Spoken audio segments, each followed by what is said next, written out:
দক্ষিণ পূর্ব এশিয়া এখন মৃত্যুর মহড়ার মঞ্চ।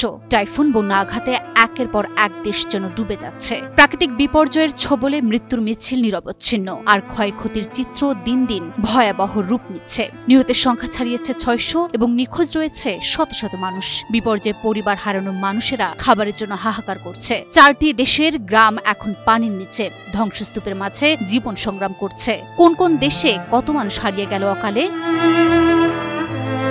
দক্ষিণ পূর্ব এশিয়ার এক বিশাল অঞ্চল এখন ভয়াবহ বিপর্যয়ের মুখে। চারিদিকে পানি আর পানি, ডুবে গেছে ঘরবাড়ি, রাস্তাঘাট। তবে এই দৃশ্য শুধু এক দেশের নয়, এই দৃশ্য ৪টি দেশের। টানা বর্ষণ ও একের পর এক ঘূর্ণিঝড়ের আঘাতে ইন্দোনেশিয়া, মালয়েশিয়া, থাইল্যান্ড ও শ্রীলঙ্কায় কয়েক বছরের মধ্যে সবচেয়ে মারাত্মক বন্যা দেখা দিয়েছে। ফিলিপাইনে আঘাত হানা টাইফুন কোতো এবং মালাক্কা প্রণালীতে অস্বাভাবিকভাবে তৈরি হওয়া ঘূর্ণিঝড় সেনিয়ার মিলিত প্রভাবে দক্ষিণ পূর্ব এশিয়ায় এই অস্বাভাবিক আবহাওয়ার সৃষ্টি হয়েছে।